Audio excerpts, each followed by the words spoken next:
I just think running really unites people in a really special way. We're pretty blue collar. Truly trying to fight for our way through the sport. Everyone shows up wanting to put in the work. Everyone's so talented, everyone's working towards a goal. It's best described as just a group of people that like to get after it.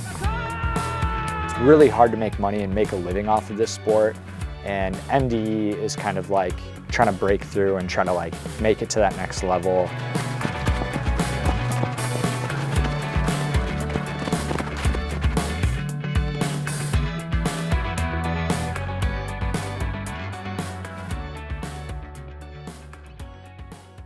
Yeah, so Minnesota Distance Elite. So we're a professional running team around here. If I give the elevator pitch, I'm oh, it's just the professional running team of Minnesota. Minnesota Distance Elite is a professional and post-collegiate training group in the Twin Cities. A young group of folks, who have that potential to continue with the sport and really push their limits and see how far they could go. At the end of college, we decided we still want to train and compete and get better at the sport, and so Minnesota Distance Elite is a great opportunity for that.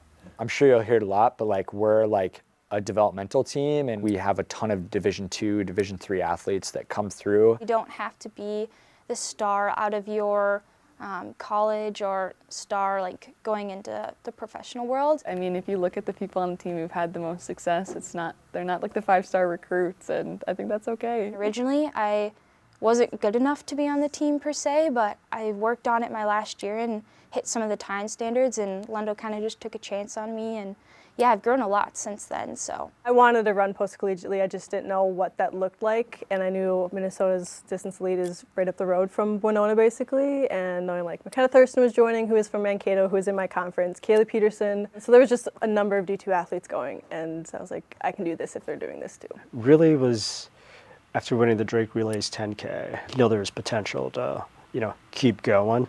And at that point, I only had 2 months till the season was over, which I would say is very common for a lot of people on our team. They've reached a certain level and are okay, I don't want to be done at the end of my, track career, right?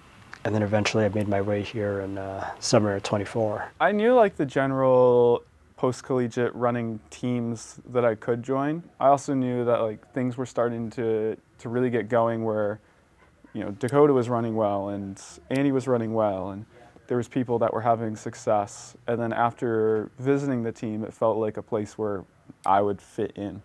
Titus Winders, I watched Titus win the double national champion in the 3K and the 5K, and I took third that year at nationals in the 800. I saw that he signed with MDE, and I was okay, there's guys my age that are going to MDE.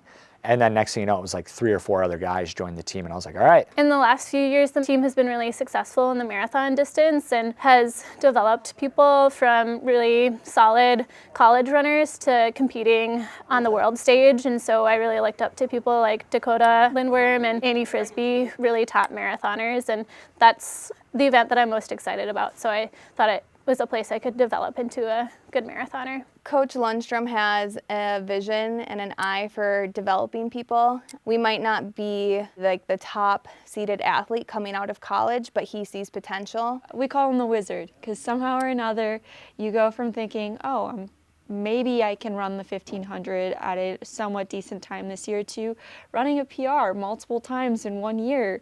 Having a coach that can truly do that and also make you believe that is really hard to find. I don't think I know every team would not take on someone who was a 4:46 miler like I was, and who didn't have the Division I All-American accolades or anything like that. I just had drive and promise, and that's all Coach Lundo needed to see to take a chance on me, and I'm very glad he did.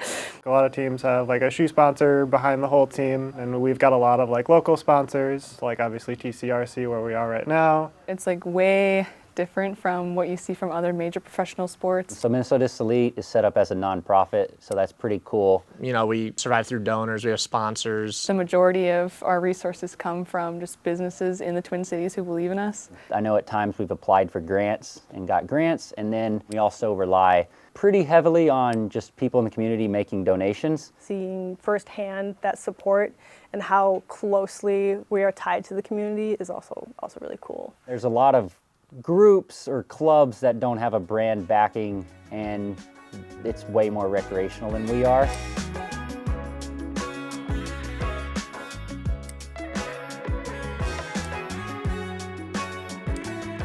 It kind of feels like a different kind of representation, like you're representing like the local people who believe in you. We run for the Twin Cities, and I think that that's like a really cool feature about us. Yeah.